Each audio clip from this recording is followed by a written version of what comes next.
पाकिस्तान का एक नेता और पूर्व मंत्री इजराइल में घुसने की कोशिश कर रहा था, लेकिन उसे नहीं पता था कि वो अपनी जिंदगी की सबसे बड़ी गलती कर रहा है।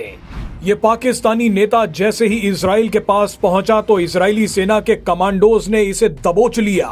कुछ दिन पहले ही पाकिस्तान के जहाज को उड़ाने के बाद इजराइल ने पाकिस्तान की दूसरी बार टांग तोड़ी है। दरअसल इजराइल ने पाकिस्तान के नेता मुश्ताक अहमद खान को दबोचा है। मुश्ताक अहमद खान तथा कथित एनवायरमेंटलिस्ट ग्रेटा थनबर्ग के साथ गाजा में गैर कानूनी तरीके से घुसने की कोशिश कर रहा था। वही ग्रेटा थनबर्ग जो पर्यावरण के नाम पर अपनी दुकान चलाती है।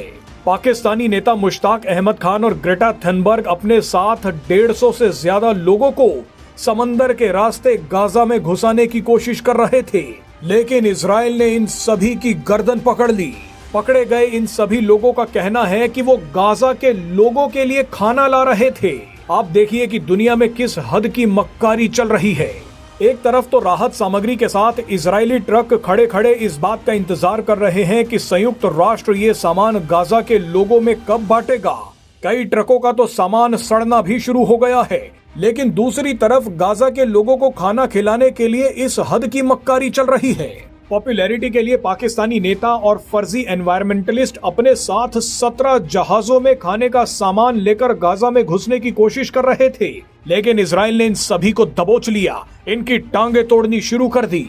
इजराइल का कहना है कि हम जो खाना भेज रहे हैं उसे सड़ाया जा रहा है, लेकिन दुनिया भर के कई देश और एनजीओज इन फ्रॉड लोगों को जबरदस्ती इजराइल में घुसवा रहे हैं ताकि ये गाजा के लोगों को खाना खिलाएं। आपको बता दें कि ये सभी लोग रात के अंधेरे में ट्यूनीशिया के रास्ते इजराइल में घुसने की कोशिश कर रहे थे। बताया जा रहा है कि पाकिस्तान के मुश्ताक अहमद ने ही आइडिया दिया था कि ट्यूनीशिया के जरिए इजराइल में घुसना सही रहेगा, क्योंकि पाकिस्तानियों को इस रूट के बारे में बहुत ज्यादा जानकारी है। इसी रास्ते से पाकिस्तानियों से भरी नाव गैर कानूनी तरीके से यूरोप में घुसती हैं। पाकिस्तानी लोग ट्यूनीशिया में इकट्ठे होते हैं और फिर गैर कानूनी तरीके से यूरोप में घुसपैठ करते हैं। हालांकि इस दौरान कई मारे भी जाते हैं। बहरहाल मुश्ताक अहमद को लगा था कि जैसे पाकिस्तानी आसानी से यूरोप में घुस जाते हैं, इसी तरह से वो इजराइल में भी घुस जाएंगे। लेकिन मुश्ताक अहमद ने अपनी जिंदगी की सबसे बड़ी गलती कर दी। ये खुद तो फंसा ही, लेकिन अपने साथ 150 लोगों को और फंसवा दिया। ये बात सही है कि इजराइल को संयुक्त राष्ट्र और दुनिया भर के कई देशों के प्रेशर में इन लोगों को छोड़ना पड़ेगा, लेकिन उससे पहले ही मुश्ताक अहमद की सेवा शुरू कर दी गई है। इस पाकिस्तानी नेता की तुड़ाई चल रही है। मजे की बात देखिए कि पाकिस्तान में बैठे मुश्ताक अहमद के समर्थक बोल रहे हैं कि हम इजराइल में घुसकर अपने नेता को छुड़ा लाएंगे।